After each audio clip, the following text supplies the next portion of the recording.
ইয়া নবী সালাম আলাইকা বলার কোন অধিকার আপনার নাই। ইয়া আইয়ুহার রাসূল, কি সম্মান সূচক, ও আমার সম্মানিত রাসূল। আর আপনি কত বড় বেয়াদব, আপনি বলতেছেন ইয়া নবী। ইয়াটা হরফে নেদা, আরবি গ্রামারের দিকে তাকাইলে এটা বেয়াদবি হয়। রাসূলের শানে এত বড় বেয়াদবি হচ্ছে যেটা না বুঝে হাজার হাজার উম্মতেরা করতেছে। একদল মানুষ বলে যে মিলাদ নাই, ফতোয়া বেশি জানেন। রিকশার উপরে বসে ফতোয়া দিবেন, সে করে আসছেন ভাড়াটিয়া হয়ে। আপনি তো অরিজিনাল না, আপনি তো নাপিত কোম্পানি, আপনি কেসি কোম্পানি। আপনি সব হাদিস বুঝে ফেলছেন আর আমরা কিছুই বুঝি না। এরা কপাল পড়া, এদের কপাল নষ্ট। আপনাদের ফতোয়া তো আমি উদ্ধার করে দিয়েছি। মিলাদ কি? অনেকের মতে পড়া যায়, আবার অনেকের মতে মিলাদ পড়া যায় না। অনুগ্রহ করে সঠিক ব্যাখ্যা জানাবেন। মিলাদটা রাসূলের যুগে ছিল না। মিলাদ মানে জন্ম, মৌলুদ থেকে মিলাদ। তখন এই মিলাদটা রাসূল করিম সাল্লাল্লাহু আলাইহি ওয়াসাল্লামের জন্ম বৃত্তান্ত। এই জন্ম বৃত্তান্তের যে সিস্টেম আমাদের দেশে, উপমহাদেশে চালু হয়েছে, কতগুলো লোক এক জায়গায় বসে, তারপরে সব দাঁড়াইয়া ইয়া নবী সালাম আলাইকা কোরআন সুরে সমস্বরে একযোগে পড়লো। এইটা রাসূলের যুগে ছিল না, এটা সাহাবায়ে কেরামের যুগে ছিল না, এটা তাবিঈনদের যুগে ছিল না, এটা তাবিঈনদের যুগে ছিল না। মিলাদ কিয়াম জায়েজ আছে, এটা একবার কোনো দলিলই নাই, এগুলি ভুয়া জিনিস। মিলাদও নাই, কিয়ামও নাই, ভুয়া জিনিস। জন্ম মিলাদ মানে কি? নবীদের জন্ম বৃত্তান্ত আপনি আলোচনা করবেন, শুনবেন, অসুবিধা নেই। কিন্তু গদ করে এক জায়গায় বসে বসে যা করা হয় এটা ঠিক না। এটা রাসূলের যুগে, সাহাবীদের যুগে ছিল না, পরবর্তীতে মানুষ এগুলো বানিয়েছে। তবে মিলাদ বললে বেশ কিছু লাভ আছে, জিলেবিওয়ালার লাভ আছে,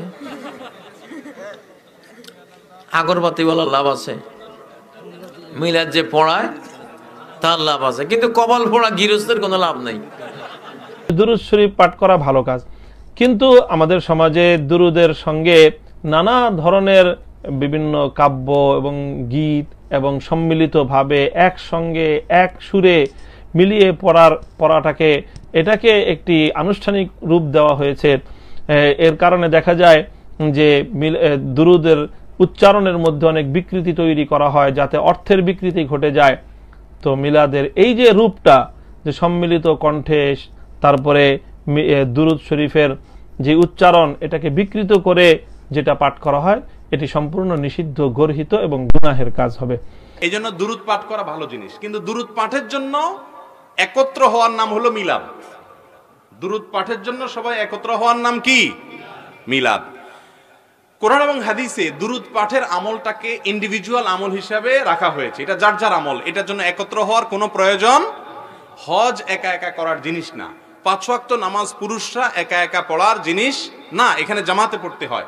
কিন্তু দুরূদ এটা পার্সোনাল। ওযু যেরকম যার যারটা করবে, দুরূদটাও যার যারটা সে করবে। এর জন্য একত্র হওয়ার কোনো প্রয়োজন নাই। পৃথিবীতে কি ভীমরলে আমাদেরকে পেয়েছে, আমরা অনেকেই বলি ইয়া রাসূল, ইয়া নবী। কে দিয়েছে অথরিটি আপনাদেরকে শুধু ইয়া রাসূল বলে বিশ্বনবীর সম্মানের হানি করানোর জন্য? আলিফ লাম দিয়ে বিশ্বনবীর ইজ্জত বাড়িয়ে দিয়েছেন কে? একদল মানুষ বলে যে মিলাদ নাই, ফতোয়া বেশি জানেন। রিকশার উপরে বসে ফতোয়া দিবেন, সে করে আসছেন ভাড়াটিয়া হয়ে। আপনি তো অরিজিনাল না, আপনি তো নাপিত কোম্পানি, আপনি কেসি কোম্পানি। আপনি সব হাদিস বুঝে ফেলছেন আর আমরা কিছুই বুঝি না। এরা কপাল পড়া, এদের কপাল নষ্ট। আপনাদের ফতোয়া তো আমি উদ্ধার করে দিয়েছি। আরেকটা হলো ঈদে মিলাদুন নবী সাল্লাল্লাহু আলাইহি ওয়াসাল্লাম পালন করে রাষ্ট্র। কি বলেন, ঠিক না? আজকের একদল মানুষ বলে যে মিলাদ নাই। কি নাই? মিলাদ নাই। আপনি মিলাদ নাই বলছেন, মিলাদ নাই, মিলাদ নাই কেন? আপনি বলছেন যে 600 বছর পরে আসছে। আরে 600 বছর পরে মিলাদ আসলো, আপনি কাকে বুঝাচ্ছেন? একটা জাহেল মূর্খকে আপনি বুঝাতে পারেন, কিন্তু একজন শিক্ষিত ব্যক্তিকে আপনি বুঝাইতে পারবেন না। তার কারণ হচ্ছে মিলাদ শব্দটা এটা 2য় হিজরির সমাপ্তি এবং 3য় হিজরির শুরুতে ইমাম তিরমিজি রহমতুল্লাহ আলাইহি তার জামে তিরমিজির 2য় খণ্ডে একটি শিরোনামে তিনি লিখেছেন, বাবু জাআ ফি মিলাদিন নবী সাল্লাল্লাহু আলাইহি ওয়াসাল্লাম। এখন মিলাদ আপনি এটা পান না খুঁজে, মিলাদ নবীর জীবন বৃত্তান্ত আপনার খুঁজে পেতে কষ্ট হয়, তাহলে মিলাদ মানে নবীর জীবন বৃত্তান্ত, শিশু নবীর জীবন। কি বলেন, ঠিক কিনা? তাহলে আসেন, শিশু নবীর জীবন মিলাদ আপনি বলবেন না, এটা পকেটে রাখি। আরেকটা আছে, সেটা আপনি নেন, এটা কোরআনে আছে। আপনি 600 বছর 300 বছর শুরু করছেন কি? পবিত্র কোরআনের মধ্যে আল্লাহ পাক রব্বুল আলামিন মৌলুদের কথা বলছে। কি বলছেন? মৌলুদ। তো মৌলুদ শরীফ আর মিলাদ শরীফ দুইটা এক জিনিস। চিটাগাং আর চট্টগ্রাম এটার মধ্যে কোনো পার্থক্য নাই।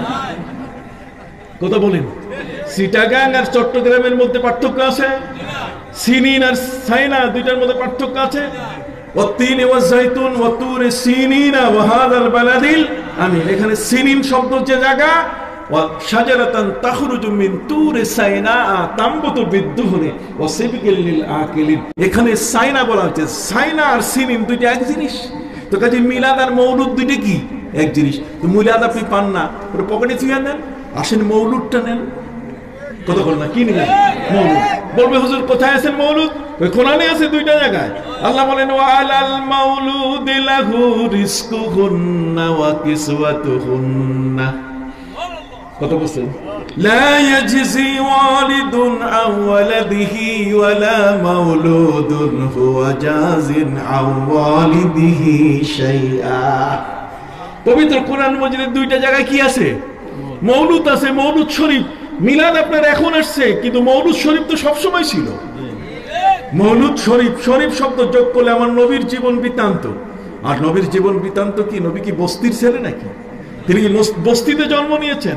নবীর জীবন ইতিহাস, নবী সাল্লাল্লাহু আলাইহি ওয়াসাল্লামের জগতের মধ্যে শুভাগমন, হযরত মুসা নবী কেমনে আসলেন, তার শুভাগমন, তার জগতের আসার ব্যাপারটা, কিভাবে মা তাকে জন্ম দিলেন, কিভাবে ফেরাউন তার গোয়েন্দা লাগাই দিল, কিভাবে সেই ফেরাউনের ঘরে হযরত নবী মুসা আলাইহিস সালামকে মা পানিতে ফেলে দিয়ে আবার সেই শিশু ভেসে গেল তার বাড়ির সামনে দিয়ে, আর তাকে তুলে ফেরাউন তার মেয়ের সুস্থতা, মুখের লালা লাগাই দেওয়ার সাথে সাথে ফেরাউনের মেয়ে ভালো হয়ে গেল। সে বলছে আমার ভয় লাগতেছে, এইটা বোধহয় সেই ছেলে আমার মসনদকে তসনদ করে দিবে। স্ত্রী বলছে না না না, আসা আইয়ান ফানা আও নাত্তাখিযাহু ওয়ালাদা, এ আমাদের উপকার দেবে অথবা একে আমরা পোষ্যপুত্র বানাবো। কি বলেন? ওদিকে ফেলে দেওয়ার সময় মা বলছেন আল্লাহ ফেরাউনের হাতে দিলাম না, তার গোয়েন্দা বাহিনী জবাই করে ফেলবে, কিন্তু তুমি পানিতে যে ফেলে দিতে বললে তাহলে ছেলে দাও, মরে যাবে। আল্লাহ বলছেন না রে, তুমি একটা ডোমর তক্তার উপরে এই মুসা শিশুকে তুমি শোয়াই দাও আর পানিতে ছেড়ে দাও, পানির মধ্যে আমি দোলনা তৈরি করে দিবে, ঢেউয়ের তালে তালে আমি তাকে নিয়ে যাব সেই দুষ্ট দুরাচার পাপিষ্টের ঘরে, ওর দ্বারাই আমি লালনের ব্যবস্থা করব।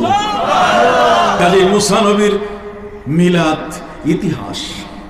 কথা কোন হযরত ঈসা নবীর মিলাদ কি ইতিহাস। সেটা যদি কোরআন বলে, সেটা যদি কোরআনের মধ্যে থাকে, তাহলে আমার নবীর জন্মের ইতিহাস কি তার চেয়ে কম? যে নবী, এবং হযরত ঈসার জীবনী শুরু হয়েছে ঈসা নবীর জন্ম থেকে, হযরত মুসা নবীর জীবনী শুরু হয়েছে মুসা নবীর জন্ম থেকে, আর আমার নবীর জীবনী শুরু হয়েছে সৃষ্টির শুরু থেকে। তখন থেকে আল্লাহর আয়োজন, তখন থেকে নবীদের কাছে আল্লাহর শপথ গ্রহণ, তখন থেকে আল্লাযীনা ইয়াজিদুনাহু মাকতুবান ইনদাহুম ফিত তাওরাতি ওয়াল ইনজিল, তাওরাত ইনজিলে নবীর নাম লেখা। নবীর সূচনা সেই বাবা আদমের সৃষ্টির আগের থেকে নবীকে বলা হয়েছে মাতা কুনতা নাবিয়্যা, আপনি কবে নবী হয়েছেন? নবী করিম সাল্লাল্লাহু আলাইহি ওয়াসাল্লাম বলছেন কুনতু নাবিয়্যান ওয়া কানা আদমু বাইনাল মাই ওয়াত তিন, আদমের যখন বডি তৈরি হচ্ছে তখনও আমি নবী। নবীর সূচনা, আমার নবীর সূচনা তো বহু আগে। মুসা নবী তো জন্মের পরে, ঈসা নবী তো জন্মের পরে, আর আমার নবীর সূচনা কি? জন্মের আগে, জন্মের সময়, জন্মের পরে। কাজে আমার নবীর ইতিহাস অনেক লম্বা। কাজে সেই নবীর মিলাদ অবশ্যই হবে। যারা এটা করে না, আমি মনে করি তারা জ্ঞান পাপী, আমি মনে করি তারা জ্ঞান পাপী, তাদের জ্ঞানের দণ্ডতা আছে, আমি মনে করি তাদের জ্ঞানের ত্রুটি আছে, আমি মনে করি তাদের জ্ঞানের গভীরতা নাই। তারা নবীর সম্পর্কে তারা গোপন ভাবে শত্রুতা পোষণ করে, এরা কপাল পড়া, এদের কপাল নষ্ট।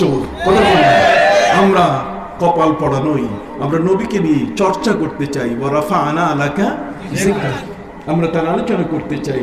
আল্লাহ যার আলোচনা সম্পর্কে তিনি নিজেই বলছেন ফাইজা যুকিরতু যুকিরতামাই, আমি যেখানে আছি আমার নাম যেখানে সেখানে আপনি। কাজে আযানে আমার নামের সাথে আপনি, কালেমায় আমার নামের সাথে আপনি। কি বলেন ঠিক না? ইকামতে আমার নামের সাথে আপনি, আরশের পায়ায় আমার নামের সাথে আপনি। কাজে যারা এটা নিয়ে আমাদের সমাজকে বিভ্রান্ত করতে চায়, আমি আশা করি তারা এর থেকে ফিরে আসবেন। কি বলেন ঠিক না?